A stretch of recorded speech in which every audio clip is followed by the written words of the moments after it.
जय जगन्नाथ। श्रीमद्भागवतम द्वितीय स्कंद नवम अध्याय श्लोक संख्या 33। ऋते अर्थं यत् प्रतीयेत न प्रतीयेत चात्मनि तद्युदात्मनो मायं यथा भासो यथा तमः। वन्देऽहं श्रीगुरः श्रीयुतपदकमलं श्रीगुरुन् वैष्णवंश श्रीरूपं साग्रजातं सहगणरघुनाथान्वितं तं सजीवं साद्वैतं सावधूतं परिजनसहितं श्रीकृष्णचैतन्यदेवं श्रीराधाकृष्णपादान् सहगण ललिता श्रीविशाखान्वितं। ये श्लोक चतुश्लोकी भागवतम की द्वितीय श्लोक है। ऋते अर्थं यत् प्रतीयेत न प्रतीयेत चात्मनि तदिदात्मनो मायं यथा भासो यथा तम। मतलब यहाँ पर जो प्रयोजन तत्व के अतिरिक्त जो कुछ भी प्रतीत होता है, अर्थात जो हमें जरूरत नहीं है, प्रतीत होता है, मतलब दिखता भी है और हमें लगता है, अनुभव होता है, और वो मेरी अधिष्ठान में जिसकी प्रतीत नहीं है उससे मेरी माया समझो। वो प्रतीत तो होता है लेकिन वहाँ श्री कृष्ण की अधिष्ठान नहीं है। जैसे हम लोग लगभग क्या जो माइक लोग हम लोग जो भी कुछ देखते हैं, किसी में भी श्री कृष्ण को हम दर्शन नहीं कर पाते, वो सारी ही उनकी माया है। और फिर माया कहते जैसे आभास स्थानीय जीव माया तथा अंधकार स्थानीय गुण माया है। दो प्रकार की ऐसे माया है कि आभास एक हो गया यथा भास यथा तमः, एक तम अंधकार पूरा। श्रीधर स्वामीपाद बताते हैं कि ये जो श्लोक श्री भगवान ने कहे कि ऋते अर्थ यत् प्रतीयेत न प्रतीयेत चात्मनि, इसमें जो दो प्रकार की माया श्री भगवान ने बताया है, एक आभास, एक हो गया तम। पहली बात तो ये श्री विष्णु के बिना अन्य कुछ अगर है, पहले तो है ही नहीं। प्रथम श्लोक में जैसे श्री भगवान ने बताया है कि अहम एव समयभाग, मैं ही सब पहले था, अभी भी मैं ही हूँ, बाद में मैं ही रहूँ, फिर माया कहाँ से आ गया। लेकिन यहाँ पर आता है प्रतीत, हमें लगता है कि वो नहीं है। ये बड़ा महत्वपूर्ण है। अगर हमें लगता है, प्रतीत होता है, वही माया है। और सत होकर भी जिसकी मतलब श्री भगवान के अतिरिक्त और कुछ दिखता है, हमें समझ में आता है, उसके ऊपर हम विश्लेषण करते हैं, वो माया है। क्योंकि पहला श्लोक पहले भगवान बता दे कि वही सब कुछ है, वही सर्वत्र है, वही हमेशा ही रहते हैं। लेकिन इसी श्लोक में बताते हैं लेकिन हमें लगता है कि वो नहीं है। ये बात ही माया की स्वरूप है। एक तो आभास है। आभास मतलब जैसे दो चंद्रमा की सत्ता ना रहने पर भी कभी कभी दर्शन दोष में हमें लगता है कि दो चंद्रमा है। और दर्शन दोष जिसका घर के अंदर समाल छत नहीं है, घर से देखेगा कि चंद्रमा है, बाहर आ जाएगा, घर के बाहर कहेगा चंद्रमा है, सोचेगा कि दो चंद्रमा देख रहा हूँ। कोई मान लो चंद्रमा का आसमान में देखने के साथ साथ पानी में देख रहा है, भले क्या वहाँ पर भी है कि नीचे भी है, मतलब ये बुद्धि दोष कहते हैं। एक होता है यथा तमः, जिस प्रकार घोर अंधकार में कुछ है तो हमें दिखता नहीं है, वो भी एक प्रकार की माया है। और राहु यहाँ पर एग्जिस्ट करता है, ग्रह अंधकार है, वो दिखता नहीं है। जब वो सूर्य के सामने आएगा तब दिखेगा कि अरे वो तो ढक दिया सूर्य को। चंद्रमा के सामने आएगा, लगता है अरे चंद्रमा को ढक दिया। लेकिन जब खाली चला जाता है साइड में, वो हमें दिखता भी नहीं है। तो ये भी एक प्रकार की तमा है और वो रहने पर भी नहीं दिखता हमें। तो इस प्रकार श्री भगवान की माया की एग्जिस्टेंस को समझ लेना चाहिए। तो यहाँ पर जीव गोस्वामी पाद बताते हैं कि जो ये श्री भगवान यथा भास यथा तमः बताए, पहले श्लोक के हिसाब से भगवान सर्वत्र रहते हैं, मतलब भगवान की जहाँ प्रतीत नहीं होती, प्रतीत शब्द ये हम लोगों के लिए है। श्री भगवान को जो लोग मतलब जानना चाहते हैं, वही लोगों के लिए प्रतीत मतलब हमें लगता है, प्रतीत होता है। प्रतीत शब्द से हमें ऐसा लगता है कि जैसे हमारा दो प्रकार की प्रतीत है, एक तो है आभास, एक होता है तम। आभास होता है जिनके आश्रय के बिना ही वो अपने आप प्रतीत नहीं होता, वो आभास है। और एक होता है मतलब वस्तु संपूर्ण रूप से ढका हुआ है, वो नहीं दिखता, वो भी आभास है, मतलब वो भी तम है, वो भी माया है। मतलब यहाँ पर माया को दो प्रकार का है, एक तो है जीव माया और एक है गुण माया। मतलब क्या, जीव माया और गुण माया में जीव जो है वो प्रतीत मतलब वो आभास जैसा ही है। जैसे कि ये बताया गया है कि मतलब जो जीव जैसे मान लो एक मिरर है, आईना है, सामने एक वस्तु रखा गया है, उसका प्रकाश मिरर के अंदर आता है और हमें वो दिखता है, वो वास्तव में वस्तु नहीं है, वो उसकी आभास है, बिंब है, या कह सकते हो उसके रिफ्लेक्शन है, उसकी प्रतिच्छवि है। और वो छवि दर्पण के अंदर बा मिरर के अंदर इसलिए दिखता है क्योंकि बाहर एक उसी प्रकार की वस्तु सचमुच है, तब उसके अंदर वो दिखता है। अगर दीवार में मिरर है, आप अगर इधर खड़े हो, दीवार के अंदर उतने दूर पे आप देख रहे हो, जबकि उतने दूर पे कुछ है ही नहीं, उतने दूर पे दूसरे घर दीवार आरंभ हो जाता है, दूसरे घर हो जाता है, लेकिन हमें उतने दूरी पर वो दिखता है, वो निश्चित रूप से एक माया है। और ऐसे, और वो जो माया है वो अगर हम नहीं रहेंगे तो नहीं दिखेगा। अगर या तो हम एक कैंडल जला देंगे, वो उस दर्पण के अंदर दिखता, अगर इसको हम बुझा देंगे वो नहीं दिखेगा के अंदर अलग सा, अर्थात इसके ऊपर वो निर्भर है, दिखता, इसके वजह से वो दिखता है। ये भी एक प्रकार की माया है, इसको कहते हैं जीव माया, आभास माया। मतलब ये श्री भगवान की वजह से ही हमारा अस्तित्व है और हम उनके बिना हम कुछ नहीं कर सकते। परमात्मा के बिना हमारा शरीर में कोई कार्य नहीं हो सकता और परमात्मा के बिना अगर कुछ नहीं हो सकता और वो हमारे साथ रहते हैं, इसीलिए ही ये भी एक प्रकार की माया है कि हम सोचते हैं कि हम सब कुछ कर रहे हैं और हम समझते हैं कि मिरर के अंदर जो दिखता है वही सब कुछ है, बाहर उसका कुछ ऐसा अस्तित्व है करके हम समझ नहीं पा रहे हैं। उसी प्रकार एक है हमारा तम माया, जिसको कहते हैं गुण माया। जैसे अंधकार, अगर आलोक या रोशनी या सूर्य प्रकाश अगर नहीं है तो अंधकार दिखेगा, या तो प्रकाश है लेकिन ऐसा है कि जगह में उसका प्रकाश पहुंच नहीं पाता, वो अंधकार है।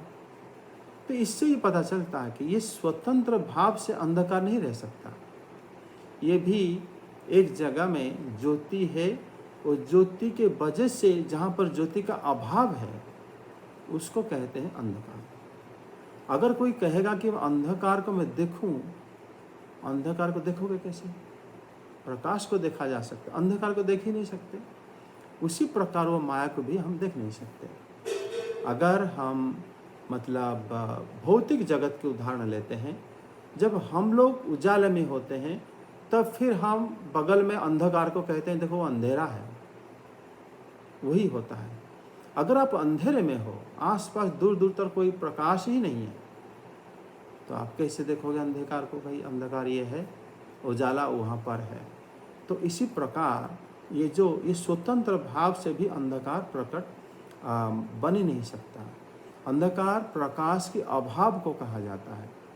तो इस प्रकार ये जो ज्योतिर्मय, और फिर दूसरी बात, हमारी जो आंखें हैं वो प्रकाश को देख पाता है, इसीलिए अंधेरा को नहीं देख पाता है और अंधेरा को कहता है कि ये अंधेरा है। ज्योतिर्मय चक्षु द्वारा हम देख पाते हैं, तभी इसको कहा जाता है कि ये है तुम्हारा अंधकार। तो इसमें अंधकार और जो प्रकाश, ये दोनों ही माया है।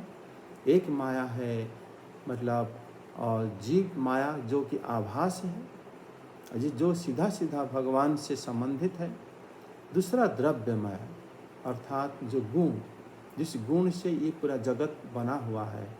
हम जो वस्तु देखते हैं घर के सामने, घर में हमारे शरीर, ये सब इत्यादि से उत्तम माया है, जो कि मतलब अंधकार स्वरूप ही ये यहाँ पर ये भी एक माया है, जो कि ज्ञान के अभाव, और कह सकते हैं कि श्री भगवान के अभाव से ये, या ज्योति के अभाव से अंधकार दिखता है। लेकिन हम लोग जीव जो है ये भी ज्योति के अभाव से है, लेकिन हमारे साथ उनकी आभास है, वो है, और हम दर्पण के अंदर प्रतिबिंब की तरह, दर्पण के अंदर जो रिफ्लेक्टेड वस्तु की तरह हम दिखते हैं, और हम उसी को ही ज़्यादा सोचते हैं, भगवान को नहीं सोच पाते या जान नहीं पाते। विष्णु चक्रवर्ती ठाकुर कहते हैं, ब्रह्मा जी द्वारा जो पूछे गए थे प्रश्न कि आपकी माया और योग माया इत्यादि आप मुझे बताएं, तभी श्री भगवान ये मतलब शक्ति जो माया को बताए थे ये, और इस श्लोक में कि मेरी योग माया यह आभास और तम धर्म से युक्त है। आभास धर्म इसमें है और तम धर्म भी है, और इसमें जो माया है ये प्रयोजन की बिना घटित होता है। योग माया प्रयोजन के उद्देश्य से घटित होता है। एक है माया, दूसरा होता है योग माया। मतलब यहाँ पर चक्रवर्ती पाद माया और योग माया दोनों एक एक करके अलग स्वरूप, अलग क्रिया को ही यहाँ पर विभेदन करे हैं। और यहाँ पर जो कह रहे हैं कि एक आभास धर्म है और एक तम धर्म है। तम धर्म में तो बिल्कुल ढक जाता है, आभास धर्म में हमें मतलब थोड़ा सा आभास रहता है, लेकिन तम में बिल्कुल ढक जाता है। उसको कैसे बता है? जैसे श्री भगवान के, जब श्री अर्जुन को श्री भगवान युद्ध क्षेत्र में विश्व रूप दर्शन करें, प्रयोजन था, योग माया द्वारा संगठित हुआ। फिर तुरंत श्री भगवान उनको नारायण स्वरूप में दर्शन दिए, फिर तुरंत द्विभुज श्याम सुंदर रूप में दर्शन दिए। वहीं पर होते हुए भी अर्जुन जी अलग अलग प्रकार के दर्शन कर रहे थे। यहाँ पर क्या है? प्रयोजन था, श्री भगवान की इच्छा से ही हो रहा था। ये योग माया है। जैसे दाम बंधन लीला में भी माता यशोदा जब उनको बांधने लगी, कोशिश करने लगी, भगवान व्यापक है, उनको कैसे बांध सकते कोई, लेकिन माता यशोदा फिर बांधे, योग माया के प्रभाव से फिर उनको बांध पाए। मतलब उन्होंने व्यापक को व्याप्त कर दिया योग माया, और श्री कृष्ण की इच्छा से। तो ये जो होता है, प्रतीत होता है, ये योग माया जो कि उसी समय की आवश्यकता के अनुसार होता है, लीला की आवश्यकता अनुसार। श्री ब्रह्मा जी जब वत्सा और गोपाल को हरण कर लिए थे, जब वो श्री भगवान को दर्शन करने आए, उसी समय में भी ऐसा लीला हुआ था। मतलब वो स्वयं देखे कि सारे बच्चा और बालक सब नारायण स्वरूप है, और श्री कृष्ण को परिवेष्टित करके वो सेवा कर रहे हैं। श्री ब्रह्मा जी का दृश्य ये योग माया द्वारा संगठित हुआ था। मतलब जिस समय जो जरूरत है तो माया उसी प्रकार संगठित करती है। और माया जो है ये 3 प्रकार कार्य है, एक प्रधान, एक अविद्या, एक विद्या। प्रधान से ही जगत सृष्टि होता है, उसके एक अंश से। और अविद्या जो कि देहों का धर्म, अविद्या से सृष्टि हुआ है। हमारे शरीर में जो धर्म है वो अभी मतलब इंद्रिय का तृप्ति करना इत्यादि। और जो विद्या है अविद्या को ध्वंस करके भक्ति को स्थापन करता है। ये सारे ही मतलब जो भक्त लोग हैं वही लोग चतुश्लोकी को सब हमेशा ही वो लोग क्या करते हैं ना, अनुध्यान करते हैं। जो भक्त नहीं है उसको अनुध्यान करके क्या मिलेगा, कुछ समझ भी नहीं पाएगा। इसीलिए यहाँ पर जब श्री भगवान जो बताएं यथा भास यथा तमः, कि मेरी जो माया है एक आभास स्वरूप है, एक मतलब ढका हुआ स्वरूप है। एक स्वरूप होता है कि भगवान की इच्छा से या भगवान की मतलब अवस्थिति से ही संगठित होता है, जैसे चक्रवर्ती पाद ने बताया। और एक है जो कि अभक्त लोग जान नहीं पाते, भगवान होते हुए भी, या लीला को समझ नहीं पाते। भागवत ना समझ पाना भी एक प्रकार की माया है। भक्ति सिद्धांत सरस्वती ठाकुर कहते हैं कि जब श्री भगवान पहले श्लोक में बता दे है कि अहम एव समेवाग्र, जब मैं ही सबके अग्र में अब पहले विद्यमान था, जब अहम शब्द बता दिए भगवान स्वयं, इसका मतलब ये हुआ अनहम, जो मैं नहीं हूँ वही मेरी माया है। लेकिन ऐसा संभव ही तो नहीं है। भगवान स्वयं बता दिए कि मैं सर्वत्र हमेशा ही मैं ही विद्यमान रहता हूँ। यहाँ पर सरस्वती ठाकुर प्रभुपाद कह रहे हैं कि जो अनहं वस्तु क्रिया कोई है ही नहीं, परंतु उनकी शक्ति है, परंतु उनकी भगवान की शक्ति है। वो अनहं जो क्रिया वस्तु है ही नहीं, लेकिन भगवान की शक्ति है, वही माया है। वही माया 2 प्रकार की है, एक प्रकाशमयी और एक दूसरा होता है अंधकारमयी। प्रकाश में जीव माया आता है। जीव ऐसा प्रकाश है कि वो श्री भगवान को जान सकता है। और अंधकार जो तमोगुणमयी माया जिसमें हमारा शरीर बना है, आकाश जल, ये भी भगवान की शक्ति है, बहिरंगा शक्ति है। मतलब तामस से उत्पन्न हुआ, अहंकार से उत्पन्न हुआ है। इसीलिए परमात्मा अर्थात जो अहम, श्री कृष्ण अर्थात अहम, अहम वस्तु जहाँ पर भी अधिष्ठान नहीं होता, जिस जगह में भी श्री भगवान मतलब अहम वस्तु, जहाँ पर भगवान सीधा सीधा भगवान नहीं है, तो वो उनकी माया है।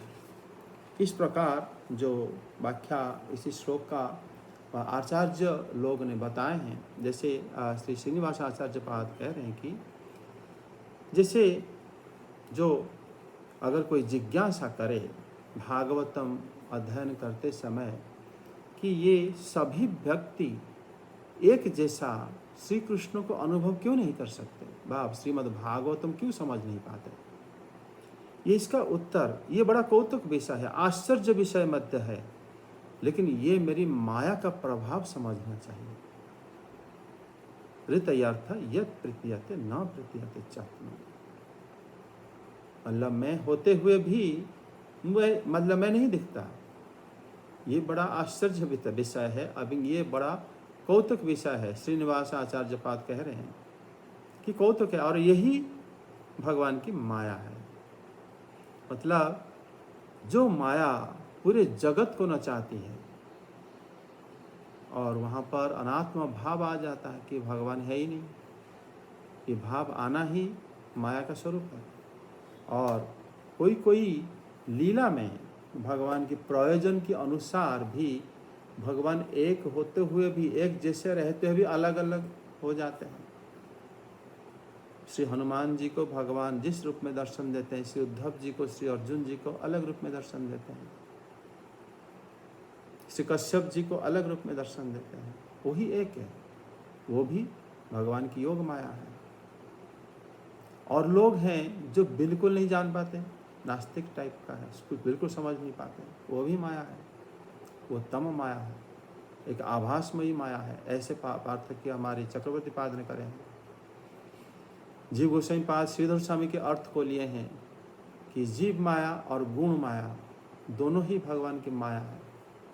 गुणाच्छन्न माया जो कि भगवान को हम गुण के माध्यम से भगवान को नहीं जान पाते, और आभासमयी माया में हम जीव होने के नाते हम भगवान को गुरु के माध्यम से, शास्त्र के माध्यम से थोड़े थोड़े जान सकते हैं।